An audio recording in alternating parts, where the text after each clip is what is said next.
हूँ तनिषा पाटीदार और आपका स्वागत है एक्टिव एजुकेशन में। तो मुझे बहुत सारे कमेंट्स आ रहे थे कि मैम आप वॉइस के एक्टिव वॉइस, पैसिव वॉइस के बारे में बताइए, एक्टिव वॉइस के बारे में बताइए। तो चलो आज हम उन्हीं पे डिस्कस करेंगे। एक्टिव वॉइस क्या होता है, पैसिव वॉइस क्या होता है, यही जानेंगे। तो सबसे पहले आप मुझे बताइए कि हमारे कितने कान होते हैं? 2 कान होते हैं। अगर हम कान इधर से पकड़े या इधर से पकड़े, बात तो एक ही है कि नहीं? हमने कान इधर से पकड़ा या इधर से पकड़ा, बात तो एक ही है ना। तो अब हमें वॉइस समझने के लिए भी यही समझना पड़ेगा। अब वॉइस में क्या है? दो टाइप्स की वॉइस है, एक्टिव वॉइस है और पैसिव वॉइस है। भैया अब हमने तो समझ लिया कि हमने प्रेजेंट टेंस सीख लिया, पास्ट टेंस भी सीख लिया, फ्यूचर टेंस भी सीख लिया, हमने टेंसेस सीख लिए। फिर भी अब तो यार इतने सारे सेंटेंसेस, और हमने जो सेंटेंस फॉर्म किया उसी को दूसरे तरीके से भी फॉर्म कर लिया। तो भाई इतना सारा हो गया, पर फिर भी तो हम तो अपना सर ऐसे पकड़ के फिर बैठ जाएंगे कि यार इस सेंटेंस को हमने ऐसे लिखा तो भी ये सही है और ऐसे लिखा तो भी सही है। तो भाई हम कैसे समझे कि एक्टिव वॉइस क्या है, पैसिव वॉइस क्या है? तो हमारे दिमाग में आ गया भाई वॉइस क्या है, नया शब्द आ गया हमारे दिमाग में। क्या आ गया? वॉइस। तो हम समझेंगे आज वॉइस के बारे में। ये तो हमारा हो गया इंट्रोडक्शन में, आपको बेसिक इन्फॉर्मेशन, जैसे हमारा बेसिक इंग्लिश में टॉक होता है वैसे मैंने आपको समझाया। तो अब हम देखते हैं कि एक्टिव वॉइस क्या होती है, पैसिव वॉइस क्या होती है। क्योंकि हमने present tense, past tense, future tense तक समझ लिया, तो हमें एक्टिव वॉइस और पैसिव वॉइस समझना भी जरूरी है। सेंटेंस तो हमें फॉर्म करना ही है। अब हमने समझ लिया कि हमने ये सेंटेंस लिख लिया, ये सेंटेंस भाई हमने लिख भी लिया, पर उसके बाद नीचे एक और आ गया, नीचे एक और सेंटेंस आया और उसमें देखा, तो क्या देखा हमने? वो सेंटेंस भी ऐसा ही है, मतलब उसी का यही है, उसका कहने का यही मतलब है, बस उसने तरीका अलग निकाल लिया। अब ये क्या हो गया? हमने तो ये सोच लिया, अब हम लोग डर गए। तो इसमें डरने की बात नहीं है फ्रेंड्स, इसमें हम बताएंगे आज एक्टिव वॉइस के बारे में पढ़ेंगे और पैसिव वॉइस के बारे में पढ़ेंगे। तो हम समझ सकते हैं कि एक्टिव वॉइस में जैसे कि हमने कोई सेंटेंस ले लिया, समझ लीजिए मैं आपको सेंटेंस बता देती हूँ, राम पेंटेड द हाउस। हमने ये सेंटेंस ले लिया, मतलब राम ने हाउस पेंट किया, ये हमने सेंटेंस ले लिया, और हमको फिर हम उसको कैसे यार पैसिव वॉइस में करेंगे कन्वर्ट, और वो भी समझना जरूरी है। तो एक और इंसान आया, समझ लीजिए मैंने तो लिख दिया राम पेंटेड द हाउस, तो मेरे पास में कोई फ्रेंड है, उसने लिख दिया उसी सेंटेंस को, उसने उसके हिसाब से लिख दिया। तो उसने क्या लिखा? The house is painted bye Ram. मतलब जो है, हमने तो दोनों एक ही सेंटेंस लिखा है, पर मतलब भी सेम है, पर लिखे अलग अलग है। ठीक है, तो मैं आपको बताती हूँ। राम ने क्या करा? राम ने हाउस को पेंट किया, और उसके बाद नेक्स्ट उसी में वही सेंटेंस है, तो उसमें क्या आ गया? हमारा जो सब्जेक्ट था वो लास्ट में आ गया, और पहले हमारा सब्जेक्ट के फर्स्ट में आ रहा है। यही है डिफरेंस, और कुछ ज्यादा डिफरेंस नहीं है इसमें। सब्जेक्ट, ऑब्जेक्ट और वर्ब हमने ये पढ़े थे। टेंसेस में भी यही चीजें पढ़ी थी ना हमने, ये तीनों चीजें मेन है, तो मैंने आपको टेंसेस में भी पढ़ाई थी और इसमें भी पढ़ना है। तो पहले हम जान लेते हैं कि एक्टिव वॉइस क्या होती है।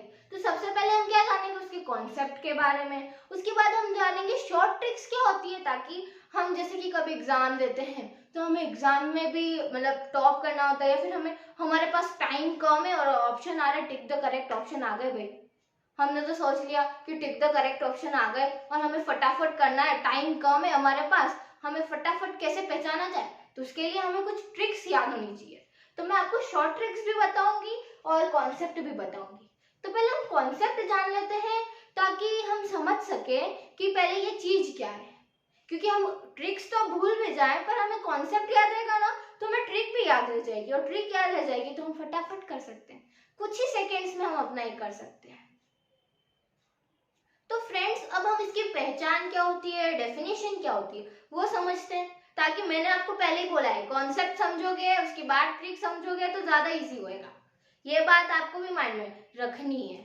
तो हम देखते हैं, इसका पहले हम जानते हैं एक्टिव वॉइस क्या होती है, तो उसकी पहचान समझनी पड़ेगी हमें। तो हम इसकी पहचान समझते हैं। क्या लिखा हुआ है? Tell us what a person or a thing does. मैंने ये लिखा, हाँ शॉर्ट में लिखा है, शॉर्ट में लिखा है ताकि आप भी समझ सको। और हम एग्जाम में भी कभी कभार पूछ लेते हैं, वैसे तो नहीं, पर हमें सेंटेंस वगैरह के बारे में पूछते हैं कि ये कौन सा सेंटेंस है, पर कभी बाय चांस अगर डेफिनेशन पूछ ले तो ऐसा भी होता है। एग्जाम में कुछ भी हो सकता है। हम एग्जाम देने जाते हैं, हमको क्या पता रहता है पेपर कौन सा आने वाला है, कुछ पता नहीं रहता है ना। तो हम पहले जान लेते हैं कि एक्टिव वॉइस के अंदर ये क्या होता है। एक्टिव वॉइस के अंदर क्या है, tell us what a person or a thing does. मतलब एक्टिव वॉइस के अंदर वो है कि वो बताता है कि एक पर्सन मतलब एक इंसान है या एक व्यक्ति या कोई चीज क्या करती है, वो हमें बताता है एक्टिव वॉइस। उसमें हम एक्टिव वॉइस के अंदर वो सेंटेंस को रखें, ठीक है। तो उसके बाद आता है, मैंने क्या लिखा है, the subject performs the action on the object. मतलब जो सब्जेक्ट है हमारा वो एक्शन मतलब परफॉर्म करेगा ऑब्जेक्ट के ऊपर। मतलब जो वर्ब है ना, ये ऑब्जेक्ट के ऊपर परफॉर्म करेगा सब्जेक्ट। मतलब जो सब्जेक्ट है वो एक्शन परफॉर्म करेगा ऑब्जेक्ट के ऊपर। ये हो गया हमारा सेंटेंस। तो अब हम देखते हैं कि इसका जो ये रूल है इसको हम समझ लेते हैं। पहले रूल हो गया subject plus verb plus object, ये है हमारा रूल और हमें इसको याद रखना है ताकि हम पैसिव वॉइस में क्या होगा, पहले हमारा देखो एक्टिव वॉइस में आता है सब्जेक्ट, उसके बाद आता है वर्ब, उसके बाद आता है ऑब्जेक्ट। पर उसमें हमारा पैसिव वॉइस में क्या आएगा, पहले आएगा, मैं यहाँ बताती हूँ लिख के, ऑब्जेक्ट आएगा, उसके बाद ऑब्जेक्ट के साथ क्या आएगा, फिर वर्ब आएगा, उसके बाद आएगा सब्जेक्ट। मतलब जगह किसकी चेंज हुई है, सब्जेक्ट चला गया लास्ट में और ऑब्जेक्ट आ गया फर्स्ट में। ये हो गया हमारा, मतलब जो है सब्जेक्ट आ गया लास्ट में और ऑब्जेक्ट आ गया फर्स्ट में। वर्ब तो एज इट इज है ना। तो ये है, मतलब हम एक्टिव वॉइस को इस तरह से भी समझ सकते हैं कि सब्जेक्ट पहले आएगा, फिर वर्ब आएगा, फिर ऑब्जेक्ट आएगा। ठीक है फ्रेंड्स, तो अब हम बढ़ते हैं पैसिव वॉइस की तरफ। पैसिव वॉइस की डेफिनेशन क्या होती है फ्रेंड्स, ये देखते हैं। पर ये बात ध्यान रखना कि आप ये वीडियो शुरुआत से लेकर अंत तक जरूर देखें, क्योंकि आधा अधूरा ज्ञान हमेशा दुख देता है फ्रेंड्स। ये बात भी ध्यान की है, क्योंकि अगर हमने आधा कुछ समझा है और उसके बाद हम आधा एग्जाम में लिखेंगे तो कैसा लगेगा, हमें उसके आधे मार्क्स मिलेंगे कि पूरे मार्क्स मिलेंगे, आधे मार्क्स मिलेंगे ना। ऐसे ही मैं आपको बता रही हूँ कि हमें कोई भी वीडियो हो, भले मेरा हो या किसी का भी वीडियो हो, हमें पूरा देखना चाहिए ताकि हम जो समझ रहे हैं वो पूरा अच्छे से समझ सके फ्रेंड्स। तो मैं आपको बताती हूँ पैसिव वॉइस क्या होता है। तो पैसिव वॉइस है what is done to someone or something, मतलब कि कुछ किया गया हो किसी के लिए या फिर किसी के द्वारा। ठीक है, the subject is being acted upon, मतलब जो सब्जेक्ट है, कोई भी सब्जेक्ट है, आई है, ही शी, जो मैंने आपको सब्जेक्ट पहले समझाया था टेंसेस में। तो कोई भी सब्जेक्ट है वो किसी पे एक्ट कर रहा हो, उसे हम किस में रखेंगे, पैसिव वॉइस में। किस में रखेंगे, पैसिव वॉइस में रखेंगे फ्रेंड्स। ठीक है, तो मैं आपको इसका रूल समझाती हूँ। इसका रूल क्या है, object plus verb plus subject. मैं अभी थोड़ी देर पहले यही तो बता रही थी आपको। क्या बताया था मैंने आपको कि जो है एक्टिव वॉइस में आ रहा था पहले सब्जेक्ट, उसके बाद क्या आ रहा था वर्ब, उसके बाद क्या आ रहा था ऑब्जेक्ट। तो इसमें क्या आ रहा है, पहले ऑब्जेक्ट आ रहा है, इसमें वर्ब आ रहा है, उसके बाद सब्जेक्ट आ रहा है। बस इतनी सी तो बात समझनी है कि हमें पहले ऑब्जेक्ट रखना है, उसके बाद वर्ब रखना है, उसके बाद क्या रखना है, सब्जेक्ट रखना है। सबसे अच्छा, अब मैं आपको एग्जांपल देती हूँ कि एग्जांपल क्या हो गया इसका। एग्जांपल हमने ले लिया, राम पेंटेड द हाउस। ये है, ये का एग्जांपल है, पहले आप ये बताइए। ये है एक्टिव वॉइस का एग्जांपल फ्रेंड्स, ये है एक्टिव वॉइस का एग्जांपल। मैंने क्या लिया है, एक्टिव वॉइस को। अब हम इसको किस में कन्वर्ट करेंगे, पैसिव वॉइस में कन्वर्ट करेंगे। ठीक है, तो हम लिखेंगे the house is painted by Ram. अगर ये सेंटेंस देखा जाए तो ये भी सही है और ये सेंटेंस देखा जाए तो ये भी सही है। दोनों में कोई गलती तो है नहीं। क्या गलती दिख रही है आपको, कोई भी गलती नहीं है इसमें फ्रेंड्स। हमने ये सेंटेंस लिखा तो भी ये भी सही माना जाएगा और ये भी सही माना जाएगा। हम अब इसमें क्या होता है, हम वॉइस में हमारी फीलिंग को एक्सप्रेस करते हैं। क्या करते हैं, हमारी फीलिंग जो होती है उसको एक्सप्रेस किया जाता है वॉइस के अंदर। फ्रेंड्स, अगर हम जैसे ही हम किसी, अब सामने वाला इंसान है, अब हम वो अपनी फीलिंग को कैसे एक्सप्रेस करता है वो हमें थोड़ी ना पता रहता है। अब जैसे कि मैं हूँ तो मैंने तो लिख दिया भाई एक्टिव वॉइस में, सामने वाला आया उसने पैसिव वॉइस में इस तरह से सेंटेंस बना दिया। मैंने तो बोला राम पेंटेड द हाउस, उसने बोल दिया the house is painted by the Ram. तो ये भी गलत नहीं हुआ, ये भी गलत नहीं हुआ। तो फ्रेंड्स, मेरे कहने का मतलब ये है कि जो पैसिव वॉइस है उसके अंदर है ना, जो सब्जेक्ट है वो एक्ट करता है। ठीक है फ्रेंड्स, मेरा सबसे मेन चीज समझाना यही था कि जो सब्जेक्ट है वो एक्ट करेगा पैसिव वॉइस में। ओके फ्रेंड्स, अभी हम यही पढ़ते हैं और उसके बाद तो अब हम देखते हैं कि प्रेजेंट इंडेफिनिट टेंस, जिसे हम सिंपल प्रेजेंट टेंस भी कहते हैं, तो उसको हम कैसे रखेंगे एक्टिव वॉइस के अंदर और पैसिव वॉइस के अंदर, दोनों के अंदर रखना सीखना पड़ेगा हमें। तो हम देख लेते हैं, पहले इसका रूल समझ लेते हैं कि इसका रूल क्या होता है फ्रेंड्स। तो इसका रूल है सब्जेक्ट प्लस वर्ब का फर्स्ट फॉर्म प्लस ऑब्जेक्ट, पहला रूल हो गया। सेकेंड रूल क्या है, सब्जेक्ट प्लस, मैंने ये ब्रैकेट में क्यों लिखा है टिप्स, मतलब ही शी इट नेम या किसी भी सिंगुलर नेम के साथ कोई भी, जैसे कि तनीषा हो गया या फिर हिमांशी हो गया, कोई भी नेम हो उसके साथ प्लस वर्ब का फर्स्ट फॉर्म होना चाहिए। तो वर्ब का फर्स्ट फॉर्म, फिर ब्रैकेट में लिखा है first form but with S और यस, वर्ब के साथ एस और यस लगता है तो उसमें फर्स्ट फॉर्म होना चाहिए, और उसके साथ क्या लगना चाहिए, एस और यस दोनों लगना चाहिए फ्रेंड्स, है ना, प्लस ऑब्जेक्ट। हमारा पूरा जो सेकेंड फॉर्मूला है वो इजी है, मैंने आपको ब्रैकेट में समझाया है ताकि आप समझ सके। देखो मैं आपको एक बार और समझाती हूँ। सब्जेक्ट तो हमने लिख लिया, सब्जेक्ट लिख लिया, उसके बाद मैंने आपको क्या लिखा है, टिप्स।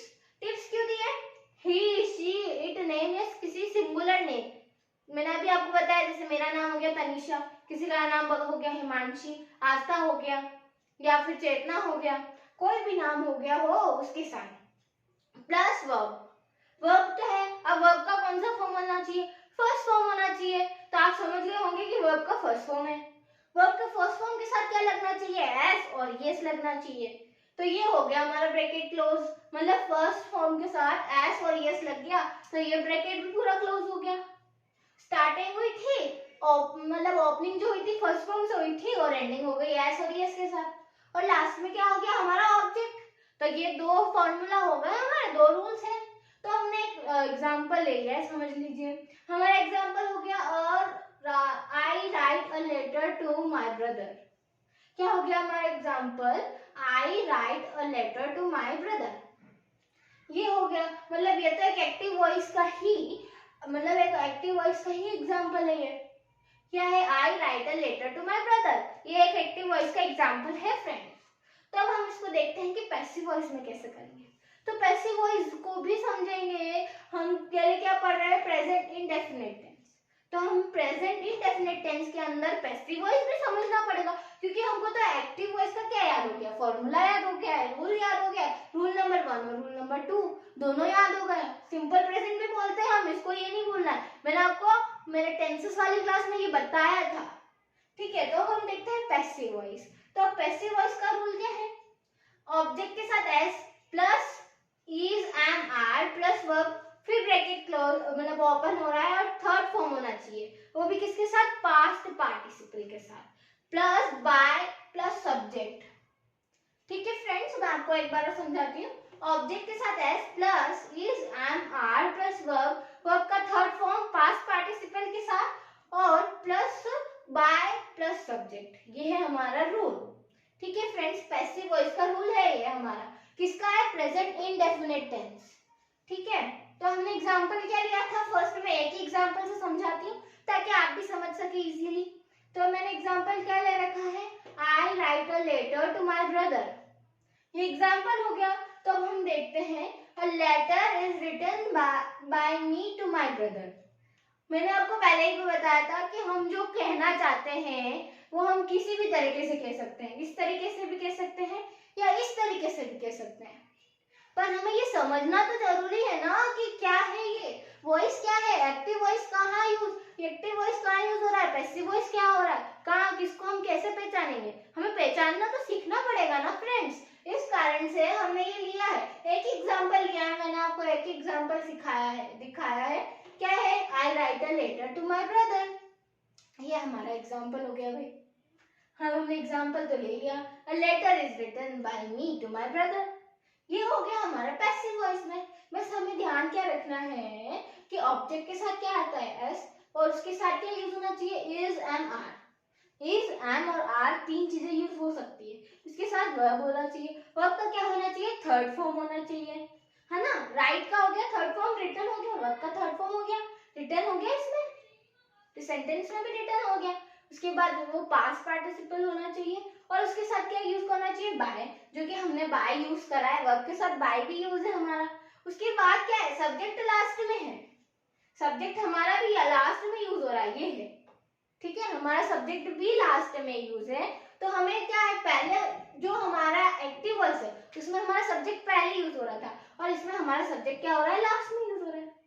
बस फ्रेंड्स, तो अब हम देखते हैं हमने क्या पढ़ लिया प्रेजेंट इंडेफिनिट टेंस, अब हम पढ़ेंगे प्रेजेंट इंडेफिनिट टेंस का इंटरोगेटिव सेंटेंस। अब हम देखते हैं कि प्रेजेंट इंटरोगेटिव और इंटरोगेटिव सेंटेंस में एक्टिव वॉइस का कहाँ यूज किया जाता है और पैसिव वॉइस कैसे यूज की जाती है, दोनों यूज करके देखते हैं ताकि हम ये भी समझ सकें।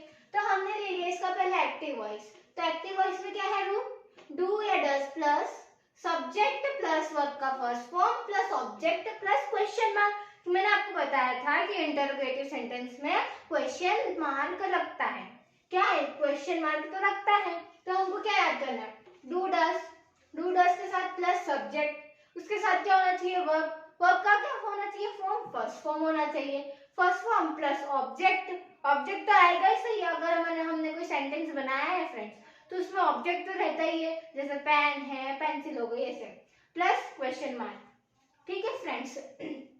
तो ये हो गया। अब हम इसका एक्सेप्शन देखते हैं कि क्या है इसमें, if does is not used then remove s और es from verb, मतलब अगर does का यूज नहीं हो रहा है तो हम उसमें से s और es दोनों को निकाल सकते हैं, रिमूव का मतलब होता है निकालना, तो हम उसको निकाल सकते हैं, ठीक है फ्रेंड्स। तो मैंने एग्जांपल ले लिया do you read my blog, मैंने क्या एग्जांपल लिया do you read my blog, ये हमारा एग्जांपल हो गया फ्रेंड्स कि क्या मेरा ब्लॉग रीड मतलब पढ़ते हैं, ये है ना, तो बस ये हो गया एक्टिव वॉइस में।